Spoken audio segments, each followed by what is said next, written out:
Baik, kita lanjutkan materi course kurikulum kita ke materi yang paling terakhir. Ini tentang providing for effective teaching. Previously, we've talked about what factors contributing to a very good curriculum, like needs analysis and situation analysis. Now we come to providing for effective teaching, like what factors are contributing to a very good teaching and learning process. Okay, next, things to be provided for an effective teaching. Jadi untuk membuat proses belajar mengajar itu efektif, sebenarnya bukan dilihat dari sisi teachers dan siswanya saja. Di sini ada 4 hal yang juga harus berkontribusi sehingga prosesnya berjalan dengan lancar. Institution, teachers, teaching process, and also learning process. We're gonna break them down into one discussion. The first one, let's talk about the institution. Here are 8 quality indicators in an institution. So it means that if the institution has these 8 categories, it means that it's called qualified. One, clearly stated educational goals. So we talk about the aims and also learning outcomes before coming to this presentation. Of course, yeah, so it needs to have the goals, and they are in such a way are contributing to reach the goals. And the next one is well-planned, balanced, and organized program that meets the needs of students. Of course, like a student of biology, yeah, whenever they are taught English, yeah, the material of English should cover biology stuff. So it's not biology students learning about tourism. The third one, conducting processes for determining educational needs the school, ya, in the school. Sebelumnya Mi sudah bahas ya tentang needs analysis, situation analysis. Jadi di situ harus dilakukan proses-prosesnya sehingga educational needs dari siswa yang kita akan ajar nanti akan tercover. There is a commitment to learning and an expectation that students will do well. Of course, ini ada komitmen ya. Jadi unsur-unsur institusinya itu bukan guru dan siswa saja, baik administrasi, petinggi, institusi, itu semuanya harus berkomitmen agar goals yang sudah diciptakan ini akan dicapai oleh students-nya. Yang kelima ini, having high degree of staff involvement in developing goals and making decisions. Seperti yang Miss bahas seperti sebelumnya, bahwa setiap unsur dari institusi itu harus berkomitmen untuk mencapai goals. Namun di sini lebih spesifik. Di sini ada high degree of staff involvement. Jadi keterlibatan dari staff, baik staff administrasi, sehingga goals itu bisa tercapai dan mereka juga dilibatkan dalam membuat decision. Yang keenam, having motivated teaching tutors, ya. Jadi ini baik dosen, baik teacher ya, atau tutor atau educator, semuanya harus memiliki motivasi yang tinggi dalam mengajar ya. Nggak boleh seperti ya ada satu guru saja yang sangat termotivasi mengajar namun sisanya enggak. Itu mengakibatkan goals dari institusinya tidak akan tercapai. Yang ketujuh, having a good concern with the teacher's professional development. Ya, jadi institusi itu juga harus memperhatikan tingkat keprofesionalisme dari tutornya, gurunya atau dosennya ya.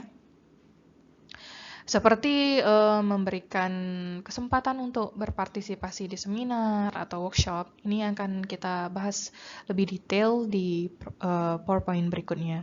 Yang terakhir, having programs which are regularly reviewed and evaluated. Jadi institusi itu pasti ada program ya, bagaimana caranya goals-nya itu tercapai dengan mencanangkan beberapa program. Nah, program-program itu harus direview secara berkala dan juga dievaluasi. Contoh misalnya, untuk di tahun 2000-an ini sepertinya untuk kurikulum KTSP itu sudah tidak fit in the era, so we need to change the curriculum into the latest one. Okay, di sini ada 6 strategic plans that a good institution has to have, starting from vision, values, purpose, mission, missions and also goals and strategies. You can learn or you can read directly about them. And the next one is an institution should provide opportunities for teacher development. I've told you before that guru itu jangan ini ya stop berkembangnya ya. Jadi untuk membuatnya berkembang bukan datang dari niat si guru saja, namun harus ada partisipasi dari institusi untuk membuat dosen-dosen atau guru-guru atau tutornya berkembang. Yang pertama dengan memberikan conference participation ya. Jadi guru-guru atau dosennya itu jangan dihalang untuk mengikuti conference baik lokal, nasional ataupun internasional, atau bahkan akan lebih baik lagi misalkan dibiayai agar bisa mengikuti conference. Lain conference bisa juga workshops and seminars. Jadi misalkan ada seminar proses pembelajaran proses mengajar bahasa Inggris dengan metode A. Dengan adanya atau diikutkannya guru-guru dengan workshop, seminar tentang proses belajar mengajar, itu kan dampaknya akan apa ya, guru dan siswanya itu akan mengaplikasikan apa yang sudah didapatnya ke siswa-siswa sehingga goals itu akan tercapai. Kemudian ada reading groups. Reading groups ini maksudnya misalkan ada dosen ya, atau guru matematika, misalnya di satu institusi itu ada 5 guru matematika, kemudian mereka dibuat jadwal untuk reading ya, reading groups. Jadi di sini mereka programnya seperti ini, mereka akan membaca hal yang berbeda. Setelah itu mereka akan share ya apa saja yang mereka dapatkan dari proses membaca itu. Kemudian ada peer observation. Ini kayak apa ya? Misalnya ada satu guru senior atau petinggi institusi, kemudian dia akan secara berkala akan mengobservasi kelas guru junior ya, kemudian mereka akan berkumpul nanti untuk membahas apa saja yang mereka ini dapatkan ketika mengobservasi guru junior ini, dengan harapan proses belajar mengajar akan lebih meningkat. Kemudian ada journal about teaching on a daily basis. Ini kayak program yang dibuat oleh institusi di mana guru itu diharuskan membuat jurnal tentang proses mengajarnya di satu hari ya. Jadi misalkan dia mengajar 6 hari, akan ada 6 jurnal. Nah, di situ diharapkan selama menulis jurnal, guru dapat merefleksikan ya, oh ternyata kalau hari Senin tadi saya menggunakan metode A, ternyata tidak bagus untuk di kelas IPA 1 misalnya ya. Saya akan mencoba untuk mengulang lagi materinya di hari Jumat misalnya dengan metode B. Jadi kayak refleksi ya, proses belajar mengajarnya. Kemudian kalau project work, ini seperti yang tadi ya. Misalnya guru yang sama-sama mengajar bahasa Inggris, kemudian mereka berkumpul dan membuat project seperti misalnya membuat buku atau modul ya untuk mengajar listening ya, itu seperti project work. Kemudian ada action research. Jadi misalkan institusi itu mengharuskan gurunya untuk melakukan penelitian untuk ya misalnya tentang proses belajar mengajarnya di kelas ya. Apakah ada perbedaan misalnya input ataupun output menggunakan metode A di kelas misalnya IPA dengan IPS ya. Jadi dengan harapan bisa jadi acuan ya untuk menggunakan metode apa untuk variasi siswa yang berbeda. Next is teaching context supporting an institution. Ya, di sini ada konteks ya, ini bukan konteks apa ya, maksudnya lingkungan mengajar yang mensupport sebuah institusi. Yang pertama, size and staff structure, of course ya. Jadi staff di sini memang sangat penting untuk dimiliki sebuah institusi. Ini banyak sekali, misalnya staff administrasi, kemudian tidak hanya itu, misalkan juga tentang keuangan, pokoknya semuanya bersinergi berada di dalam satu institusi. Nah, yang jadi acuan kita sebenarnya nomor 1 itu kalau staff memang harus punya, tapi lihat size-nya. Size-nya ini maksudnya harus sesuai dengan institusi itu. Misalkan kita FITK let's say it has 10 study programs ya, ada 10 program studi. Ini tidak mungkin ke 10 study program ini hanya mengemploy misalnya satu staf administrasi saja. Tentu saja tidak akan berjalan dengan lancar dan terlalu banyak ya pekerjaan si satu orang ini. Maka dari itu misalkan untuk 10 ini biar mereka bisa berkolaborasi dan administrasi berjalan lancar, misalkan untuk satu program studi itu memiliki satu atau dua staff. Kemudian equipment, of course ya, equipment ini seperti perlengkapan ya, perlengkapan yang ada di kelas. Seperti yang paling penting itu misalnya building ruang kelas, ruang dosen, meja, kursi ya yang ada di kelas, baik yang ada ataupun yang ada di ruang guru, ruang dosen dan sebagainya.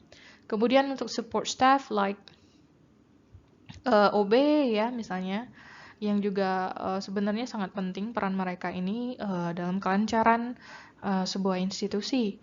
Kemudian teacher workspace. So workspace ini ruang dosen ya atau ruang guru ya, dimana misalnya guru baik sebelum atau sesudah mengajar bisa transit di sana dan bisa melakukan pekerjaannya baik membuat soal dan stuff like that.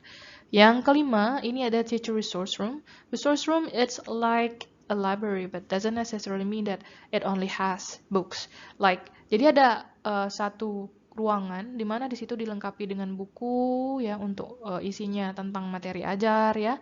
Selain itu ada PC, personal computer, like untuk cari bahan ya, kemudian powered by wifi ya.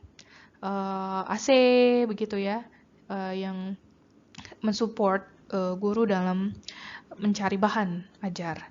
Kemudian ada teaching facilities. Teaching facilities like, of course ya, for students of English like when we learn listening comprehension. I think it is not enough if we listen from the speaker. It's better for us to have like headphones and then a room where you cannot listen to other noises outside ya. Jadi untuk listening itu baiknya memang kita punya headphones ya, agar materi yang disampaikan via recording itu bisa terdengar dengan jelas. Kemudian ada class size ya. Class size ini ukuran kelas. Jadi misal siswa itu dalam satu kelas itu idealnya berapa ya.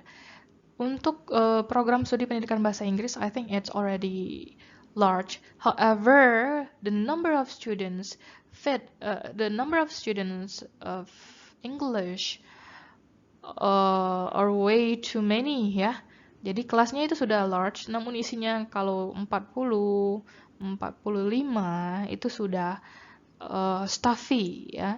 Jadi bagaimana caranya class size itu ideal dengan jumlah yang ada di kelasnya. Jadi, if I'm not mistaken, I read somewhere from the expert, they said that in the classroom, it has to be, the maximum number of students should be 18 to 20. Ya, jadi bisa kita ambil kesimpulan ya, bagaimana kelas kita ya. Next is, okay, after institution, we should also take care of teacher factor.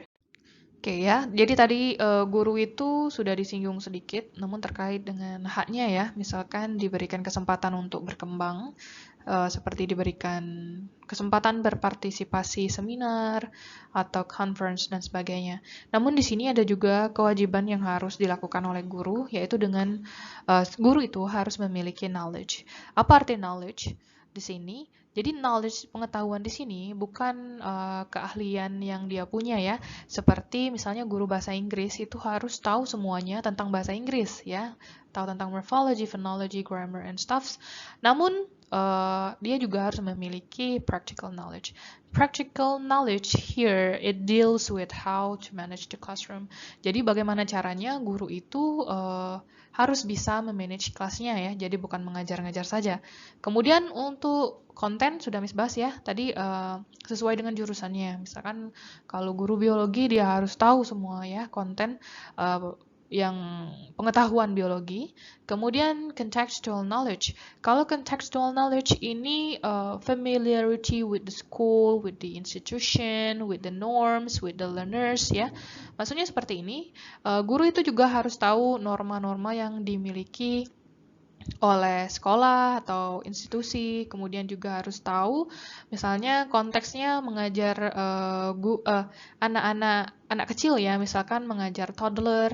Nah, dia juga harus familiar dengan mengajar toddler dan harus beda misalkan ketika dia mengajar adult. Ya, jadi dia bisa mengajar sesuai dengan konteks. Kemudian ada pedagogical knowledge. Untuk pedagogical knowledge ini the ability to use her or his knowledge of content and for teaching purposes like to plan, to adapt or improvise. Jadi misalkan dia sudah tahu ilmu ya, banyak sekali ilmunya content knowledge, misalkan sudah tahu tentang grammar ya. Nah, ini untuk pedagogical, grammar ini bisa dikembangkan, diimprovisasi, misalnya diberikan tugas bukan hanya mengisi ABCD aja, namun bisa dibuat in such a way sehingga siswa itu terbukti memang memiliki kemampuan di grammar. Untuk personal knowledge ini teacher's belief ya, atau principle tentang proses belajar mengajar. Jadi misalkan dia mengajar kelas A, kemudian kelas A ini dia rasa siswanya itu terlalu pendiam semua ya. Jadi kemudian dia menggunakan dia yakin bahwa untuk mengubah yang belief ini mengubah siswa yang tadi pendiam semua itu bisa dengan menggunakan metode ajar C misalnya, itu belief yang dia punya. Jadi si guru itu juga harus memiliki confidence ya dalam mengajar. Next is reflective. Untuk reflective, ini the teacher's capacity to reflect on and assess his or her own practice. Jadi untuk reflective ini kemampuan dia untuk merefleksikan apa yang sudah dia ajar ya, apakah efektif atau tidak, ataukah it needs improvement atau tidak ya. So these are the knowledges that a teacher should have.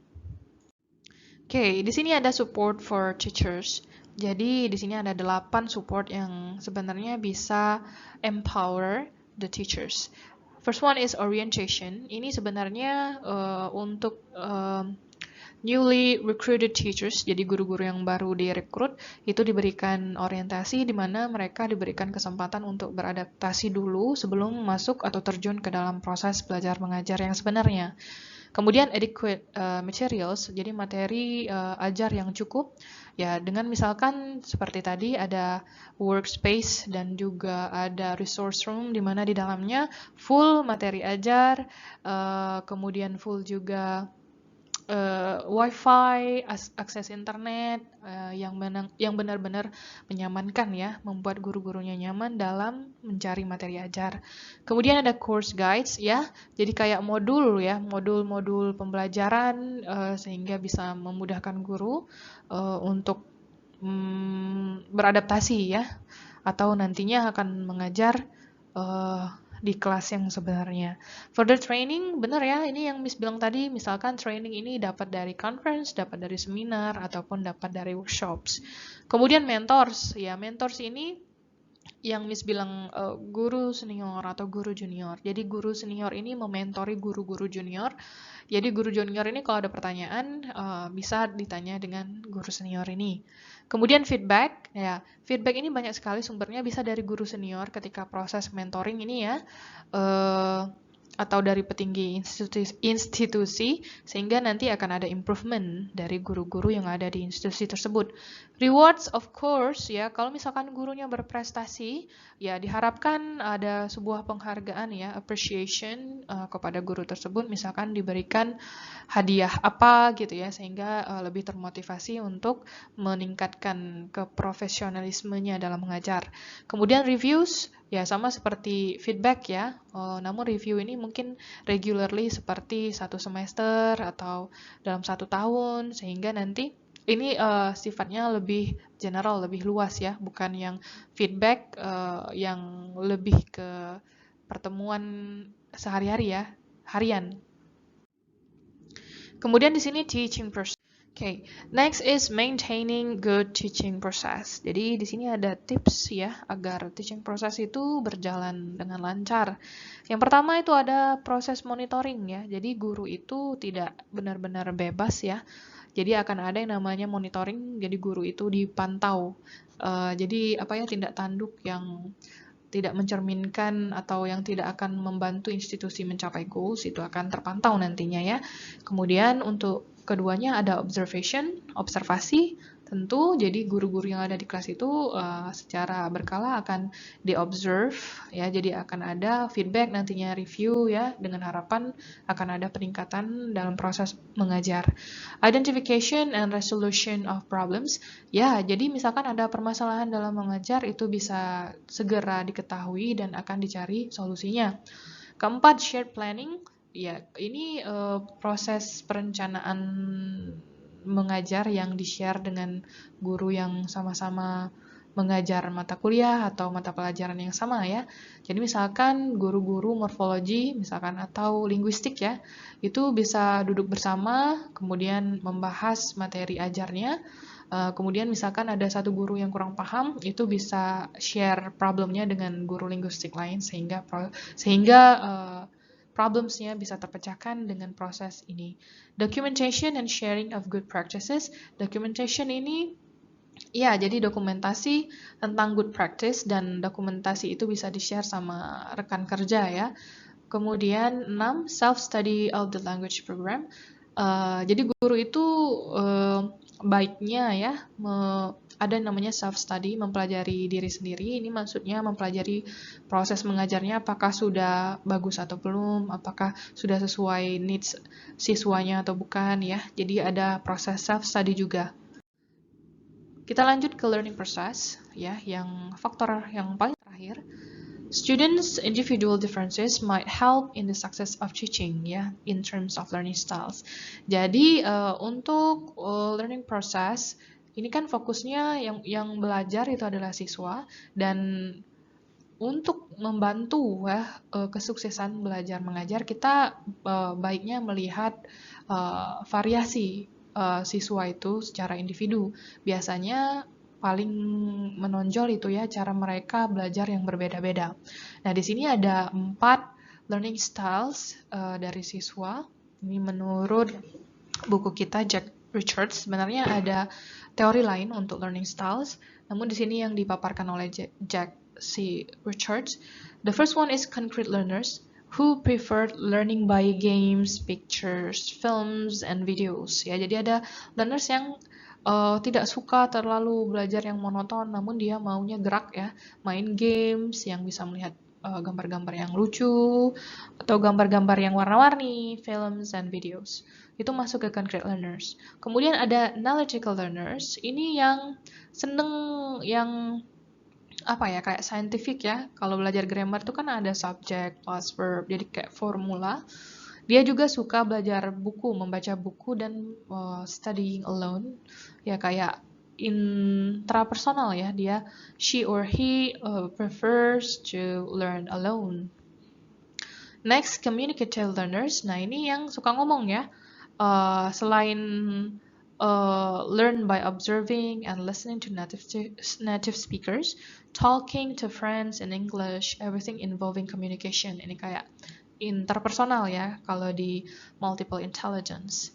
Kemudian ada authority oriented learners like to have the teachers explain everything, writing the explanation on the books ya.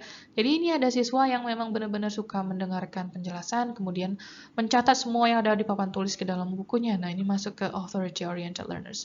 Nah, dengan diketahuinya ya perbedaan individual dari siswa-siswa kita di sini dalam hal learning styles, ini jadi masukan bagi kita nanti untuk memvariasikan materi ajar atau untuk ya bagaimana caranya setiap learners ini ada materinya ya, sehingga bisa mengcover semua learning styles. Alright, selain learning styles, differences dari siswa yang bisa kita kita kaji sehingga nanti akan ada dampaknya di proses belajar mengajar, yaitu motivasi mereka.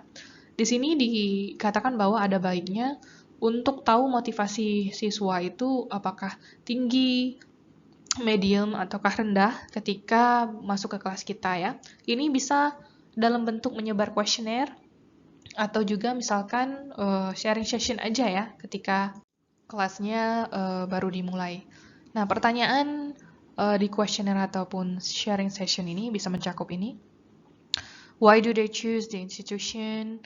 How it will affect their lives? Why do they want from the institution? Sorry, what do they want? And which aspects of it do they find it interesting?